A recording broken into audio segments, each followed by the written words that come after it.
시간 우리 믿음의 고백을 하나님께 드림으로 말씀 앞에 나가도록 하겠습니다. 하나님 나를 사랑하신다. 하나님 내 인생에 크고 비밀한 계획을 가지고 계신다. 하나님 오늘도 나와 동행하셔서 그 계획을 이루어 주신다.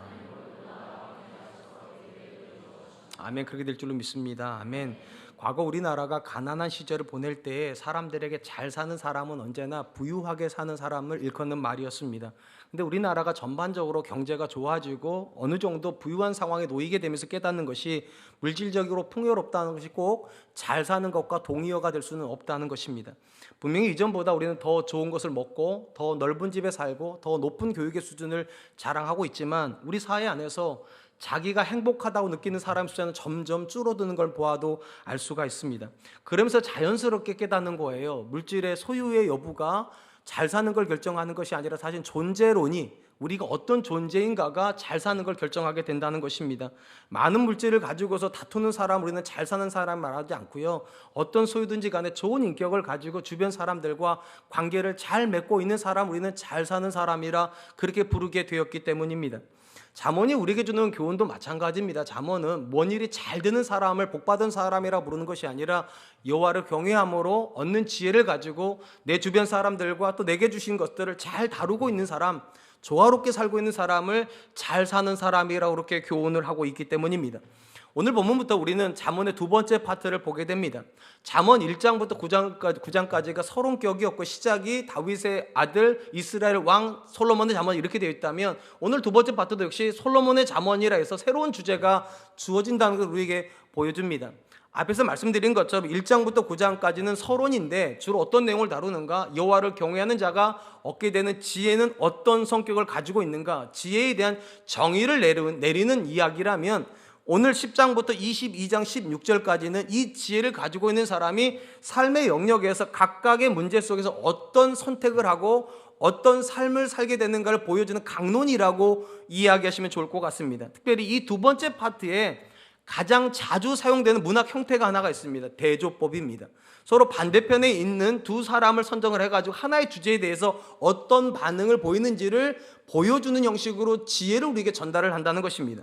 의인과 악인이 대조를 이루고 남자와 여자가 대조를 이루며 가난과 부둥이 대조를 이루면서 하나의 주제에 대해서 각각의 상반된 태도를 보여주는 모습을 우리에게 보여줍니다. 오늘 본문의 말씀은요, 의인과 악인이 재물에 대해서 어떤 태도를 가지는가를 대조하여 소개를 합니다. 2절이 이렇게 시작합니다. 불의의 재물은 무익하여도 공의는 죽음에서 건지느니라. 솔로몬은요, 악인은 불의한 재물을 소유한다고 말을 하고 의인은 공의를 소유한다고 말을 합니다. 그러니까 대조법으로 말하면 불의한 재물과 공의가 대꾸를 이루기 때문에 공의는 공의로운 방법으로 얻는 재물이라고 이해하면 좋을 것 같습니다. 그런데 불의한 방법으로 재물을 얻지만 그 재물이 유익을 끼치지 못하고 오직 공의로운 재물만이 죽음에서 건진다. 솔로몬이 그렇게 교훈을 합니다. 분명한 것은 이 솔로몬이 말하고 있는 이 불의한 재물이 아무런 유익이 없다는 것은 죽음의 관점에서 그러하다는 것입니다. 살아가는 동안에 사는 동안에는 불의한 재물도 유익을 줘요. 그런데 죽음의 관점에서 놓고 보면 불의한 재물은 우리에게 아무런 유익을 주지 못한다. 이렇다는 겁니다. 우리가 잘 알다시피 성경이 말하는 우리의 인생은요, 죽어서 끝나지 않습니다. 죽은 다음이 진짜 문제죠. 죽자마자 우리가 서야 되는 삶의 자리가 어딘가? 하나님의 심판대입니다. 살아있는 동안에는 재물이 우리에게 많은 유익을 주기 때문에 악인들은 어떻게 해서든 불의한 방법을 통해서도 많은 재물을 소유하지만 그래서 유익을 누린다 생각을 하는데 죽어보면 아는 것이 하나가 있다는 거예요. 불의한 재물이 하나님 앞에 아무 소리도 못한다는 거예요. 살아있는 동안에는 엄청난 영향을 끼쳤지만 죽어보면 하나님 앞에서 내가 가지고 있는 불의한 재물은 아무 소리도 해주지 못한다. 상대적으로 공의가 의인을 죽음에서 건진다 이렇게 말을 합니다. 그럼 여러분, 왜 공의로운 방법으로 얻게 되는 재물이 성도를 죽음에서 건지게 될까? 의인의 삶은 본질적으로 하나님의 존재와 그 하나님이 지금도 이 땅을 다스린다는 인정하는 사람들입니다. 그렇기 때문에 그들은 불의한 방법으로 돈을 못 법니다. 하나님의 다스림을 따라 성실하게 일하여서 재물을 얻고 그래서 의인이 얻는 재물은요, 이 사람의 공의의 증거물이 됩니다.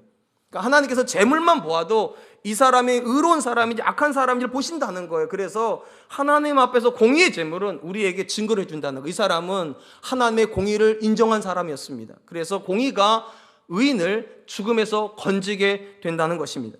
오늘 본문에서 솔로몬이 말하는 인생을 지혜롭게 잘 사는 첫 번째 원리는 무엇인가? 현재적 관점이 아니라 미래적, 영원한 관점을 가지고 오늘을 사는 것입니다. 다시 말씀드릴게요.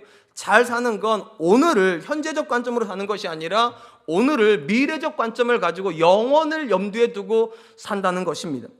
악한 자는요, 미래를 생각하지 않습니다. 당장 오늘만 내가 행복할 수 있다면 지금 나한테 가장 좋은 걸 수단과 방법을 가리지 않고 얻으려고 하는데, 의인은 어디를 내다보는가? 하나님의 재판, 심판대 앞을 내다본다는 거예요. 그리고 이렇게 생각한다는 거죠. 내가 오늘 하고 있는 이 행동에 대해서 하나님이 뭐라고 말씀하실까?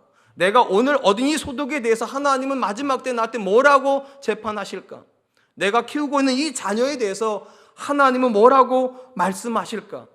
이걸 염두에 두면 오늘의 선택이 달라집니다. 이걸 염두에 두면 오늘 내가 하는 말이 달라져요. 의인은 오늘을 살지만 오늘만을 살지는 않습니다. 하나님의 재판정을 염두에 두고 영원의 관점에서 오늘을 사는 사람, 그 사람이 잘 사는 사람이라는 것입니다. 특별히 본문에 보면 의인을 끌고 가는 삶의 동력과 악인을 끌고 가는 삶의 동력 확실히 다르다는 걸 알게 됩니다. 본문 말씀 3절 말씀입니다. 여호와께서 의인의 영혼은 줄이지 않게 하시나 악인의 소욕은 물리치시느니라. 대조법이 나오죠. 의인, 악인이 나와요. 그리고 의인을 설명하는 단어하고 악인을 설명하는 단어가 대조를 또 이룹니다. 의인의 영혼, 악인의 소욕, 이렇게 되어 있습니다. 그러니까 의인을 설명하는 단어는 영혼이란 단어고 악인을 대표해주는 단어는 소욕이란 단어입니다. 이 소욕이란 단어의 문자적인 뜻은 탐욕 그리고 육체의 정욕이라는 뜻을 가지고 있습니다. 그러니까 이렇게 되는 거죠. 의인은 영혼의 갈망을 느끼는 사람이에요. 그래서 영혼을 쫓아가는 사람이라면, 악인은 육체의 갈망을 가지고 있는 사람이에요. 무엇을 먹을까? 무엇을 마실까? 무엇을 입을까가 그를 끌고 간다는 거예요. 그리고 영혼의 관점, 영혼이라는 관점에서 놓고 보면 영혼을 인생의 중요한 포인트로 하나님을 기쁘시게 하는 삶을 살기로 작정하는 사람이 지혜로운 사람이고, 그런 사람이 잘 사는 사람이라는 것입니다. 그도 그럴 것이, 하나님께서 의인의 소욕은 늘, 의인의 부유함은 풍요롭게 하시지만 악인의 소욕을 따라서 얻게 되는 재물은 뭐라고 되어 있습니까? 여기 보니까 악인의 소욕은 물리치시느니라. 하나님께서 어느 순간이 되면 반드시 없애버리신다는 거예요. 우리 성경은 물리친다 이렇게 번역을 하고 있지만 공동 번역은 훨씬 원색적으로 번역을 하고 있습니다. 이렇게 되어 있어요. 나쁜 사람의 밥그릇은 깨버리신다. 하나님께서 악한 방법을 통해서 모아놓는 재물이 아무런 유익이 없게 하기 위해서 깨트려 버리신다는 거예요. 이 말은요, 제사를 빼앗는다는 의미가 아니에요. 정확한 의미는 그 재물을 가지고 있지만 전혀 행복하지 않게 하신다는 거예요. 그 재물을 가지고 있지만 전혀 관계가 좋아지지 않게 만드신다는 의미일 것입니다. 하나님께서 사람을 창조하실 때 모든 사람은 다 영과 육을 가진 존재로 창조하셨습니다. 이 말은 의인은 영혼을 가지고 있고 악인은 육을 가지고 있다는 뜻이 아니죠. 모든 사람은 그 사람은 의인이든 악인이든 다 영과 육을 가지고 있습니다. 다만 차이가 어디서 벌어지는가? 의인은 영혼을 쫓아가고요, 악인은 육체를 쫓아간다는 겁니다. 그리고 하나님께서 어떤 삶에다가 복을 주신다는 겁니까? 영혼을 쫓아가는 삶에다가는 복을 주시지만 육체를 쫓아가는 삶에는 복을 주시지 않는다는 거예요. 그러므로 의인이 받는 복의 실체가 무엇입니까? 영혼이 잘 되는 겁니다. 바로 이런 이유 때문에 요한 사도가 편지를 보내면서 성도에게 뭐라고 축복을 합니까? 이렇게 축복을 하죠. 요한 3서 2절 말씀입니다. 사랑하는 자여, 내 영혼이 잘된 것 같이 내가 범사에 잘되고 강건하기를 내가 간구하노라. 요한 사도가 그리스도 예수 안에 있는 사람들한테 뭐라고 축복하는가? 사랑하는 자여, 내 영혼이 잘되면 좋겠다. 이게 끝이 아니죠. 그럼 뭐라고 말합니까? 내 영혼이 잘됨과 같이 내가 범사에 잘되고 강건하기를. 이 말은 어떤 뜻을 가지고 있습니까? 하나님 주시는 복은요, 영혼만 가지고 있는 게 아니라는 거예요. 육체도 잘되게 하신다는 거예요. 왜냐? 사람은 영과 육을 소유하고 있기 때문에 영혼만 잘 되는 건 복이 아니에요. 영혼과 육이 잘 되는 게 복이에요. 근데 중요한 건 무엇인가?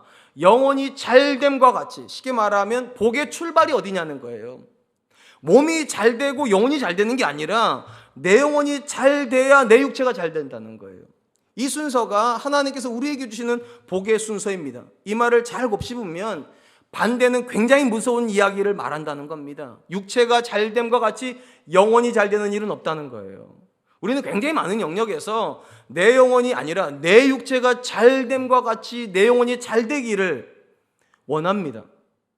우리가 그렇게 느끼는 이유가 있잖아요. 아무리 생각해봐도 좀 더 부유해지고 좀 더 성공하고 좀 더 안락한 삶을 살면 내 영혼이 기쁠 것 같잖아요. 내 영혼이 더 감사할 것 같잖아요. 그러니까 우리는 이상하게도 육체 일을 먼저 하려고 그래요. 그래서 어느 정도 자녀를 대학교도 보내놓고 이 아이를 교회 다니게 하고, 어느 정도 사업 키워놓고 그 다음 내가 교회 봉사도 하고. 그러니까 우리가 육체가 잘됨과 같이 영혼이 잘 되기를 꿈꾸지만 성경은 그 순서를 말하지 않는다는 거예요. 내 영혼이 잘됨과 같이 내가 범사에 잘 되기를 원한다. 그렇다면 여러분, 왜 육체가 잘 되는 거에 따라서 우리 영혼이 잘 되면 안 되는 걸까요? 우리가 이미 우리 한국 이 짧은 역사에서 굉장히 많은 걸 경험을 했습니다. 70년대, 80년대를 지나오면서 저와 여러분들, 특별히 우리 부모님 세대도 여쭤볼게요. 뭐가 인생의 가장 중요한 소원이셨습니까? 집 한 채 가지시는 거 아니셨어요? 저희 집만 그랬어요? 난 설교할 때마다 늘 궁금해요. 나만 그런 것 같아가지고. 70년대, 80년대 여러분들이 가장 소원이 뭐였습니까? 내 이름으로 땅 문서 하나 갖고 집 문서 뭐 이런 거 아니었겠어요? 그런데 가지셨죠? 분당에 사는데 안 가졌다고 하면 거짓말이죠. 가지셨어요. 자, 그러고서 이제 아무 소원도 없이 사셨죠? 아니죠. 집을 얻었더니 그 다음에 뭐 하고 싶으셨습니까? 차 타고 다니고 싶으셨잖아요. 차 사셨죠? 또 저만 샀어요? 딱 사셨잖아요. 차 사시면 이제 아무 소망이 없으셨죠? 그죠? 아니잖아요. 그 다음에 뭐였습니까? 이제 화장실 2칸짜리 집으로 옮겨가는 게 꿈이셨잖아요. 그러시잖아요. 자, 그러면 이제 다 얻으신 거죠? 이제 만족하시죠? 이제 영혼을 이제 돌보시죠? 이제 아니잖아요. 이제는 해외여행도 좀 가고 싶으시잖아요. 제가 지금 무슨 말씀 드리려고 하냐면, 우리 육체가 잘 된다는 거는요, 범위가 없어요.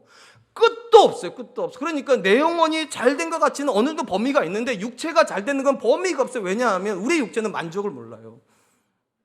한도 끝도 없이 가져도 여전히 또 가지고 싶기 때문에 영혼은 항상 뒷전이에요.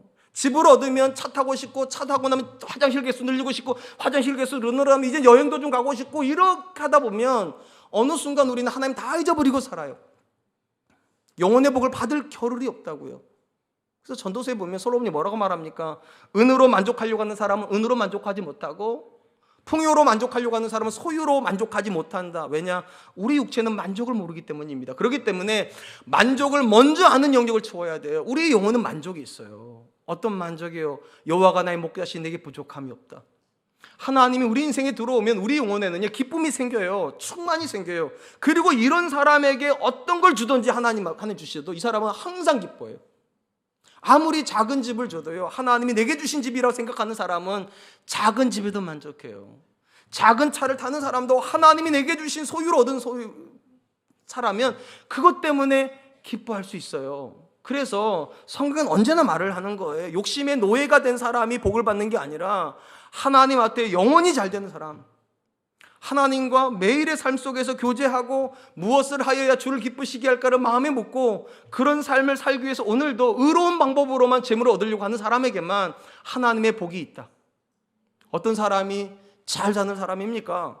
소유가 늘어나는 사람이 아니라 공의로운 소유가 늘어나는 사람이에요. 하나님이 주시는 공의를 따라, 하나님 말씀을 따라 오늘을 살아서 하나님 주신 복을 누리고 있는 사람, 그 사람이 잘 사는 사람입니다. 그 사람의 영혼은 잘 될 뿐만 아니라 그가 경영하는 모든 일도 하나님이 형통케 하실 것이기 때문입니다. 사랑하는 성도 여러분, 솔로몬이 인생을 잘 사는 지혜라고 말하는 건 절대로 우리 육체가 맨 앞에 있는 거 아닙니다. 육체가 잘 된 다음에 시간이 되면 우리 영혼을 돌아보지, 그게 아니라 우리 영혼이 앞을 끌고 가는 거예요. 미래적 관점에서 하나님 앞에서 내가 내 삶에 대해서 뭐라고 말할 수 있을까? 우리는 다 하나님 앞에 한 번간은 서야 돼. 언젠가는 서야 되는데 그 상황에서 내가 무엇라고 말할 수 있을까를 질문하면서 오늘을 살면 오늘 우리가 하는 선택이 달라집니다.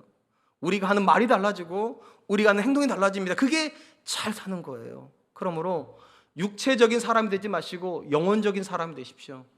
하나님 앞에서 내가 어떤 사람이 되어야 되는지를 물으십시오. 무엇을 하여야 주를 기쁘시게 할 것인지를 매일같이 묻고 그런 삶을 선택할 수 있기를 주의 이름으로 축원합니다. 두 번째로 솔로몬이 말하는 인생을 잘 사는 지혜는 부지런하게 사는 것입니다. 4절 5절입니다. 손을 게으르게 놀리는 자는 가난하게 되고 손이 부지런한 자는 부하게 되느니라. 여름에 거두는 자는 지혜로운 아들이나 추수 때에 자는 자는 부끄러움을 끼치느니라. 솔로몬은 어리석은 사람의 특징을 뭐라고 말합니까? 손을 게으르게 놀리는 사람이고 지혜롭게 사는 사람은 손을 부지런히 놀리는 사람입니다. 문자적으로 말하면 손을 막 열심히 움직이고 있으면 부자가 된다는 뜻인가? 그렇게 따지면 우리 중에 제일 부자 될 사람 누구입니까? 피아노 치시는 분이에요. 매일같이 두드리시잖아요. 근데 죄송하지만 우리 중에 제일 부자는 아니실 거예요, 분명히. 이거는 문자적인 뜻이 아니죠. 의미론적이죠. 무슨 말인가 하면 이 당시 농경 문화에서 가장 열심히 움직여야 되는 건 손발이에요. 손발이 움직여져야 김도 메고 뭐 가지치기도 해주고 이래야 되니까 손이 열심히 움직인다는 게 성실한 거 부지런한 겁니다. 그렇기 때문에 우리 관점으로 말하면 어떤 사람이 어리석은 사람입니까? 게으른 사람이요. 어떤 사람이 지혜로운 사람입니까? 부지런한 사람이요. 의심이 여지없이 가난하게 살고 싶어서 게으른 사람은 없어요. 근데 왜 게으르게 삽니까? 게으르게 살면서도 부자가 되고 싶어 하니까. 모든 사람은 다 부유한 사람을 꿈꾸는데 어떤 사람은 게으르면서도 부유하기를 원한다는 거예요. 그런데 하나님이 다스리는 세상에서는 게으른 사람에게 주시는 복은 없다는 거예요. 하나님이 주시는 복은 언제나 한 대상에게만 간다는 거예요. 성실한 사람에게만 하나님의 복이 부어진다. 그래서 게으른 건 지혜가 아닙니다. 성실한 게 하나님의 지혜입니다. 근데 이 본문을 잘 읽다 보면 우리에게 잘 익숙지 않은 개념이 나와요. 거기 보니까 여름에 거두는 자 이렇게 되어 있어요. 우리는 일반적으로 추수하면 언제 거두는 겁니까? 가을에 걷잖아요. 근데 왜 여기 여름에 거두는 자 표현이 나오는가? 이유가 있어요. 이 여름이란 단어의 문자적인 뜻이 우리가 아는 여름이 아니라 추수입니다. 추수요. 그러니까 우리 개념으로 하면 이른 추수입니다. 이른 추수. 왜 이른 추수라는 개념이 나오는가? 유대인들은 여름에 두 가지의 작물을 소유를 했답니다. 수술을 했대. 보리하고 밀을 여름에 거두었습니다. 그래서 여름에 거둔다는 것은 여름에 나는 식물을 거두기 위해서 부지런하게 나가는 거예요. 우리로 말을 하면 어느 날 갑자기 성실해지는 일이 없다는 거예요.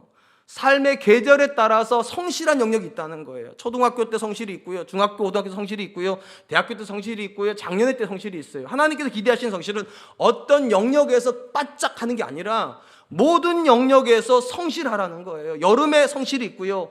가을에 성실이 있고 겨울에 성실이 있고 봄에 성실이 있다는 거예요. 그리고 그렇게 성실하게 사는 사람에게 하나님은 복을 주신다. 이 성경은 우리에게 하나님이 어떤 분인가를 소개하잖아요. 우리가 성경에서 만나는 하나님의 특징이 있어요. 하늘 보좌에서 아무 일도 안 하고 계시는 분이 아니라 그 보좌를 항상 비워두시고 역사 속에서 일하시는 분이세요. 어떻게 일을 합니까? 표현이 그렇죠. 성실하신 하나님, 신실하신 하나님, 여호와의 열심히 이루시느니라. 그러니까 하나님에 대한 모든 표현들은요 공통점이 있어요. 성실하세요. 하나님 성실하세요. 하나님이 게으르면 우리 다 죽어요. 계절이 왜 바뀝니까? 하나님이 성실하시기 때문에. 어김없이 계절은 바뀌어요. 하나님이 세상을 운행하고 계시기 때문입니다. 그러하기 때문에 하나님께서 사람을 만드실 때 어떻게 만들어 놓으셨는가? 성실하도록 만들어 놓으셨습니다. 제가 그냥 하는 말이 아니에요. 하나님이 사람을 창조하신 다음에 뭐라고 명령하십니까? 창세기 1장 28절입니다. 하나님이 그들에게 복을 주시며 하나님이 그들에게 이르시되 생육하고 번성하여 땅에 충만하라. 땅을 정복하라. 바다의 물고기와 하늘의 새와 땅에 움직이는 모든 생물을 다스리라 하시니라. 하나님께서 사람을 창조하신 다음에 그들에게 주신 모든 명령은요 공통점이 있어요. 적극적이에요. 굉장한 활동성을 내포하고 있어요. 들어보세요. 생육하고 번성하여 땅에 충만하라. 땅을 정복하고 모든 생물을 다스리라. 적당히 다스리는 게 아니라 모든 생물을 다 다스린다면 하나님이 사람에게 주시는 세상은 게으른 자의 세상이 아닙니다. 성실한 자의 세상이에요. 게으른 사람한테 주시는 양식은 없어요. 하나님께서요. 모든 생물을 다스리는 자가 먹는다고 하나님이 말씀하신다면 적어도 하나님이 기대하시는 세상을 살아가는 삶의 원리는 무엇이어야만 합니까? 성실해야 된다는 겁니다. 그래서 잠언이 말하는 거 어리석은 자는 게으르게 살지만 성실한 자는 지혜를 소유한 자라고 말하는 것입니다. 이런 관점에서 우리가 오해하지 않아야 되는 부분이 하나가 있어요. 어떤 개념인가? 하나님의 은혜라는 개념이요. 굉장히 많은 분들이요. 하나님의 은혜를 나는 아무 일도 안 하지만 하나님께 나한테 뭘 주시는 거, 그러니까 하나님께 뭔가 받는 거를 자꾸만 은혜라고 생각을 합니다. 그러다 보니까 자녀들 중에 이런 아이들이 있죠. 내가 하나님께 기도하면 정석책이 막 넘어가고 국어책이 막 넘어가고 뭐 세계사가 막 넘어가서 공부 하나도 안 했지만 앉으면 다 기억나고 막 이렇게 생각하는 애들이 있어요. 근데 공부를 아무리 잘해봐도 그런 일은 안 일어납니다.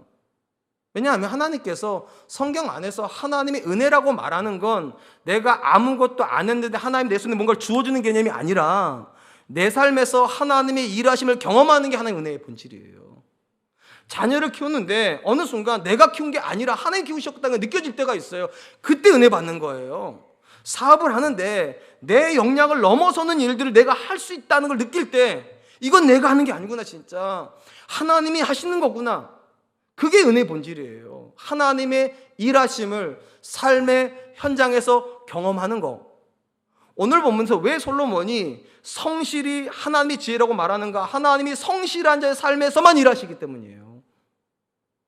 그러니까 성실한 사람만 뭘 경험한다는 겁니까? 하나님의 일하심으로 주신 은혜를 경험하게 된다는 거예요. 근데 이 자리에 계신 분 제가 설교하면 또 목사님 아니던데요. 내 주변에 게으르게 사는데 엄청나게 나태하게 사는데 부자 되는 사람도 있던데요. 그럼 그 사람들 어떻게 되는 거냐고요. 제가 말씀드렸죠. 하나님이 주시는 복은 누구한테만 간다고요? 성실한 자한테. 그러면 성실하지 않는데 복을 받는 건 어떤 복을 받은 겁니까? 하나님 주신 복을 받은 게 아니에요. 그럼 어디서 온 복입니까? 죄로부터 받은 복이에요. 게으른 사람이 성실한 사람이 받는 것만큼 받으려면 어떻게 해야 됩니까? 죄를 지어야 돼요. 그래서 일반적으로 성경 안에서 죄는요, 나쁜 짓만을 말하는 게 아니라 지름길이라는 뜻도 있어요. 다른 사람이 정도로 가는데 자기가 옆에서 끼어드는 거예요. 그게 죄예요. 그럼 얼마든지 돈을 벌어요. 근데 그건 하나님 주신 복 아니에요. 죄가 준 복이에요. 죄가 준 복은 우리에게 절대 유익 없어요.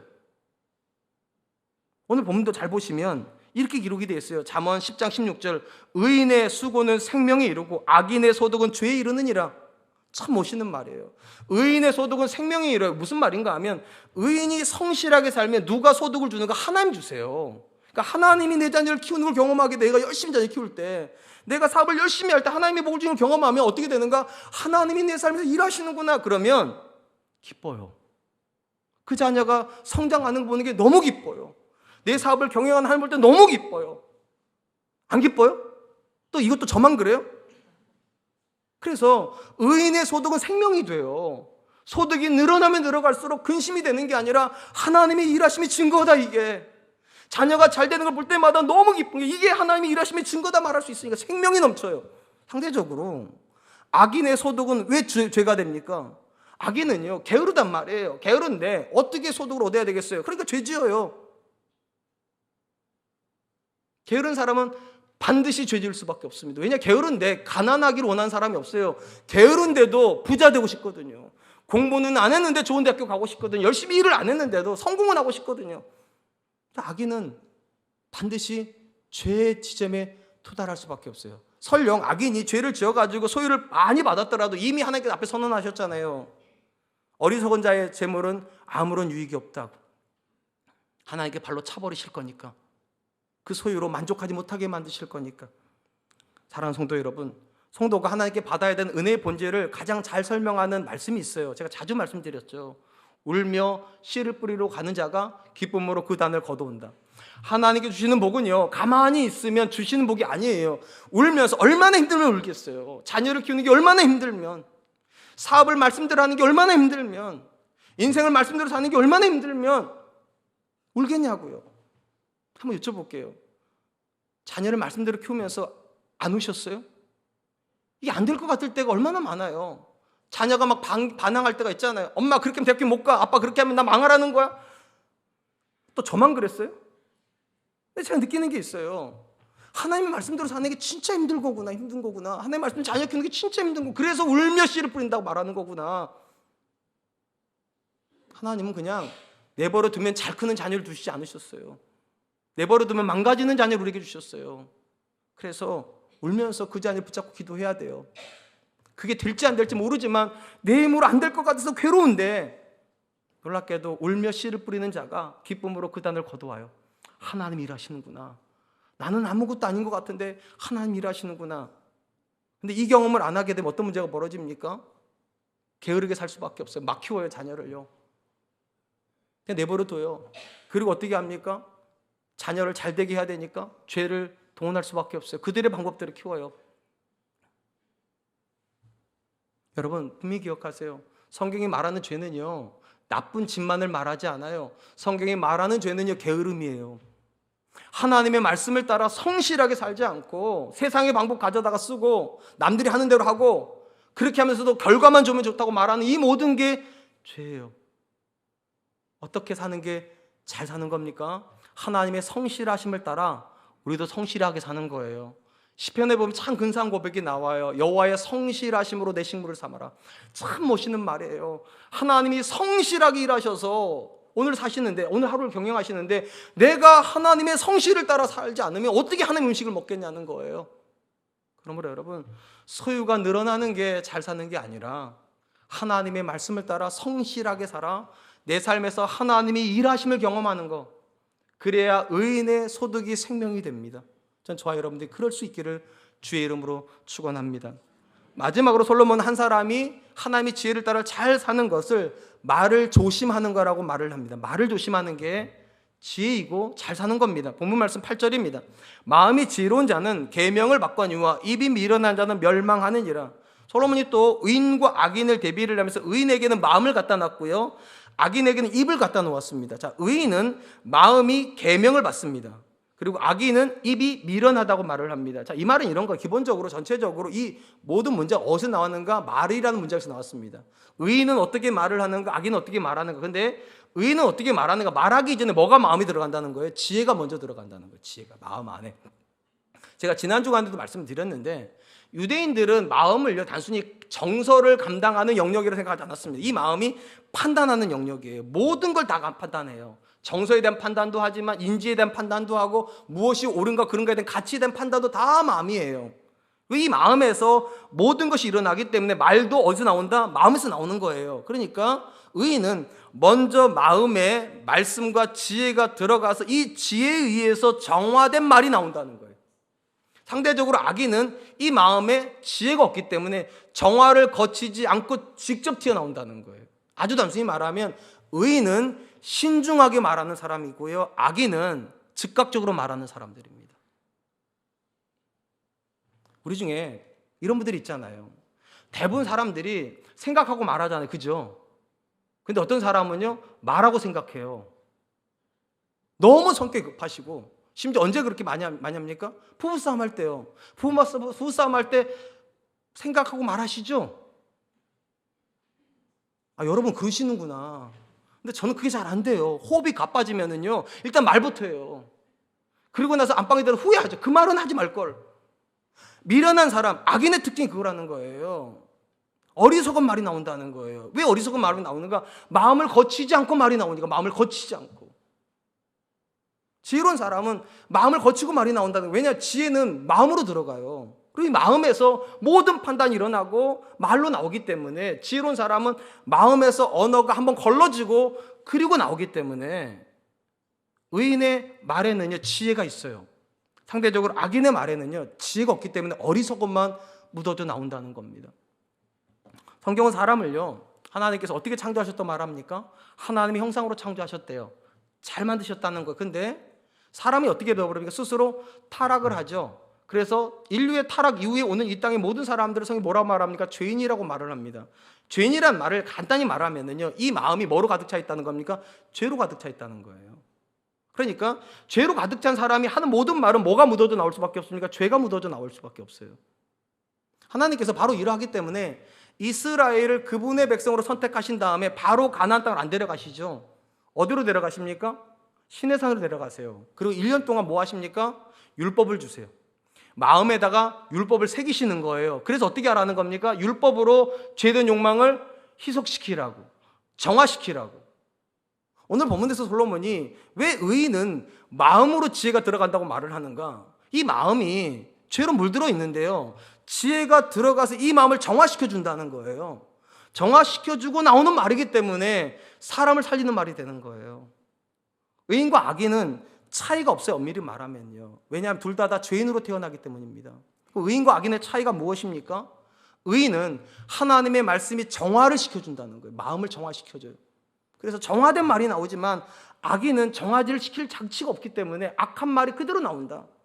본문을 잘 보시면 의인의 말과 악인의 말의 차이가 이 정도로 극명하게 나옵니다. 11절, 의인의 입은 생명의 샘이라도 악인의 입은 독을 머금었느니라. 여러분 집안에 가시면 수돗물 드시는 분 계세요? 안 드시죠? 죄송해요. 드시는 분이 계시면 정말 죄송해요. 제가 정수기를 좀 사드리고 싶은데 그 정도 영향은 안 되고, 일반적으로 대부분 집안에 다 정수기가 있죠. 왜 정수기를 먹습니까? 정수기물을 먹습니까? 그 정수기가 삼중 필터로 정화를 시켜주기 때문에 깨끗한 물이라고 믿고 먹는 거잖아요. 이 부분도 똑같아요. 의인의 입은 생명의 샘이라. 왜 의인의 입이 생명의 샘일까요? 마음에서 정화된 말이 나오니까요. 말씀에 정화를 거치고 말이 나오니까 깨끗한 말이 나온다는 게 생명의 샘이에요. 사람을 살리는 말이 나와요. 근데 왜 악인은 독을 머금었을까요? 이 안에 독이 있으니까요. 독이 나오니까 독한 말이 나오죠, 당연히요. 그래서 솔로몬이 말하는 거예요.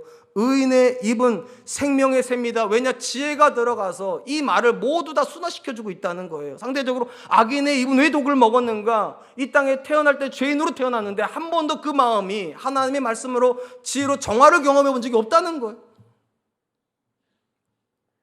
성경이 한 사람의 영적인 상태를 설명을 할 때 거듭남이라는 단어를 씁니다. 근데 누군가가 거듭났는데 우리가 어떻게 합니까? 심지어 내가 거듭난 것도 내가 모를 때가 있어요. 왜냐하면 거듭남이라고 하는 게요, 마음에서 일어나는 일이란 말이죠.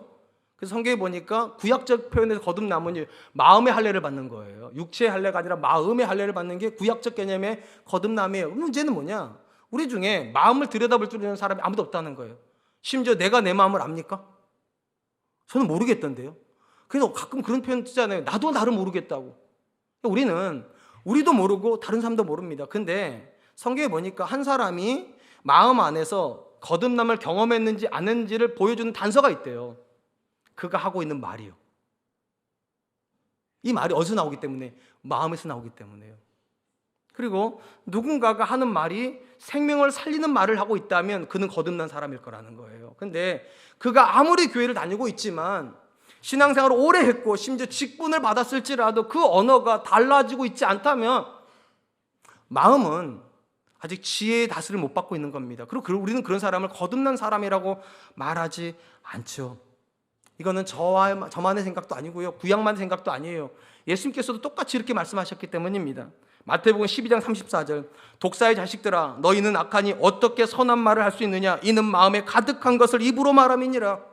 입에서 나오는 말에 가장 중요한 게 뭐냐? 말이 중요한 게 아니라 그 말이 뭐를 내포한다는 거예요. 이 마음에 뭐가 들어가 있는 걸 내포한다는 거예요. 마음에 지혜가 담겨있는 사람은 지혜가 묻어있는 말이 나옵니다. 마음에 독이 있는 사람, 죄가 그대로 있는 사람은 독이 묻어서 나온다는 거예요. 가끔 교회 생활을 하다 보면 성도님들이 그런 얘기를 해요. 목사님, 저는요 말을 좀 막 하긴 하는데요 뒤끝은 없어요. 성경에 그런 얘기가 있을까요? 뒤끝 없으라는 말이 있을까요? 성경은요 말을 막 하지 말라고 말하는 거예요. 왜냐하면 말은 그냥 말이 아니에요. 우리의 마음을 보여주기 때문이에요. 우리의 마음을요. 우리 마음이 함부로 막 이렇게 막 너저분하게 있으면 쓰레기 같은 말이 나오고요. 우리 마음이 지혜의 지배를 받으면 생명 있는 말이 나와요. 그래서 의인의 입은 생명의 샘이지만 악인의 입은 독을 머금었다. 그가 말만 하면 사람들이 상처를 받는다는 거예요. 물론 악한 사람들도요 좋은 말 할 때 있어요. 칭찬하는 말이 있어요. 근데 이 사람들은 돌아서 어떻게 합니까? 욕하죠. 그러니까 악인이 하는 말은 진심이 없어요. 오직 마음으로부터 상대방을 정말로 축복하고 상대방을 살리는 말을 하는 사람은 그 마음에 지혜가 있는 사람이에요. 그가 정말 잘 되기를 원하기 때문에. 어떤 사람이 잘 사는 사람입니까? 마음이 지혜의 지배를 받고 있는 사람이에요. 그 사람이 어떤 사람이 어떻게 합니까? 말을 보면 안다는 거예요. 말을 조심해서 하는 사람, 그 사람 지혜의 지배를 받고 있다는 겁니다. 사랑하는 성도 여러분, 여러분들은 예수님 믿으면 예수님 믿는다는 게 어떤 의미라고 생각을 하십니까? 물론 예수님 믿는다는 게 여러 가지 의미일 수 있어요. 근데 저는 오늘 보면 관점에서 놓고 보면 예수 믿는다는 건 말이 아름다워진다는 거예요. 말이 아름다워진다는 거예요. 혹시 최근에 여러분이 한 말을 누군가가 듣고 정말 고마워, 그렇게 말해주니까 정말 기뻐, 그런 얘기 들어본 적 있습니까? 아들이 아빠한테 아빠 그렇게 말해줘서 내가 마음이 한결 편안해졌어요. 나는 진짜 마음이 힘들었는데 아빠가 그렇게 말해주니까 내가 이제 살 것 같아. 안 들어보셨어요 그런 말? 아내가 남편한테 여보, 다른 남편들은 그렇게 얘기를 안 해주는데 당신 진짜 말을 예쁘게 한다. 내가 당신 같은 남편이랑 사니까 내가 정말 기뻐. 남편들이 정말 의기소침했는데 아내가 이렇게 말해. 여보, 당신이 내 인생의 최고야. 나한테 최고니까 하나님이 나한테 주신 건데 왜 이렇게 의기소침해? 다른 사람한테 몰라도 나한테는 당신 최고야. 이런 말 하면 한 번도 안 해보셨나 봐요. 한 번도 안 들어보셨나 봐요. 예수 믿는다는 건 살리는 말을 하는 거예요. 의인의 입은 생명의 샘이라. 나를 만나는 내 자녀가 아빠 때문에 살아야 될 의욕이 생기는 거잖아요. 감사가 넘치는 거잖아요. 그게 예수 믿는 거잖아요. 그러므로 여러분, 잘 산다는 걸 소유로 생각하지 마세요. 잘 산다는 건 마음의 문제예요. 이 마음이 누구를 향하여서 얼마나 많은 생명을 흘려보내는가의 문제지. 내가 내 자녀한테 아무리 많은 돈을 줘도요, 그 자녀가 내 언어에서 생명을 얻지 못하면 우린 잘 살고 있는 거 아니에요. 그러므로 여러분, 이번 한 주간 마음으로 결심했으면 좋겠어요. 내 옆에 있는 사람, 내 아내, 내 배우자, 내 자녀에게 정말 의미 있는 말 해야 되겠다. 그의 영혼을 살피고 그를 기쁘게 하고 그를 즐겁게 하고 그의 의미를 부여하는, 내가 너의 엄마에게 참 좋다. 네가 내 자녀에게 참 좋다. 난 당신이랑 사는 게 참 행복하다. 제가 오늘 설교 마치고 집에 가서 제한테 할게 이렇게요. 나 당신이랑 살아서 참 좋아. 정말 좋아. 행복해. 그렇게 하세요. 말이 우리 인격입니다. 말이 생명이 돼야 됩니다. 저와 여러분들 그럴 수 있기를 축원합니다. 이제 말씀을 맺겠습니다. 솔로몬 한 사람이 지혜를 따라 잘 산다는 걸 세 가지로 우리한테 이야기해 줍니다. 첫 번째, 지혜를 따라 잘 산다는 건 미래적 관점에서 사는 거예요. 하나님의 심판대 앞에서 우리는 과연 뭐라고 말할 수 있을까요? 이게 우리의 관심사가 된다면 우리는 영혼을 쫓아가야 됩니다. 하나님을 향하여서 무엇을 하여 주를 기쁘시게 할 수 있을까 물으세요. 두 번째로, 우리가 지혜를 따라 잘 산다는 건 성실하게 사는 거예요. 게으르게 살면서 하나님 주신 복을 받는 사람 없습니다. 성경은 여호와의 성실하심으로 식물을 삼으라고 했기 때문에 우리가 성실해야 하나님 주신 복을 받게 될 것입니다. 마지막 세 번째, 하나님이 지혜를 따라 잘 산다는 건 다른 걸 말하는 것이 아닙니다. 지혜롭게 말하는 겁니다. 내 언어가 하나님의 생명의 샘이 되도록, 하나님께서 내 자녀에게 주시는, 내 배우자에게 주시는 생명이 흘러가는 통로가 되도록 이 언어를 사용하고 있다면 우리는 잘 사는 사람일 겁니다. 전 저와 여러분들이 그런 분들 되시기를 주의 이름으로 축원합니다. 주신 말씀을 기억하면서 세 가지로 해서 같이 한번 기도하겠습니다. 첫 번째, 하나님, 육체의 소욕을 쫓아가는 사람이 아니라 영혼의 소욕을 쫓아가는 사람 되게 하여 주십시오. 두 번째, 게으르지만 부유하게 되는 거 어리석은 사람이 아니라 하나님의 성실하게 삶으로 하나님 주신 복을 꿈꾸는 그런 사람 되게 해주십시오. 세 번째로, 하나님께서 주시는 지혜를 따라 사람을 살리는 생명의 언어를 할 수 있는 사람 될 수 있도록 내 마음을 지혜로 채우고 말씀으로 채우고 기도로 채우는 사람들 될 수 있도록 주님 도와주시옵소서. 우리 같이 한 번만 기도하도록 하겠습니다. 기도하겠습니다. 하나님, 많은 시간 감사합니다. 오늘 귀한 시간 주시고 하나님 말씀 앞에서 우리가 지혜롭게 하나님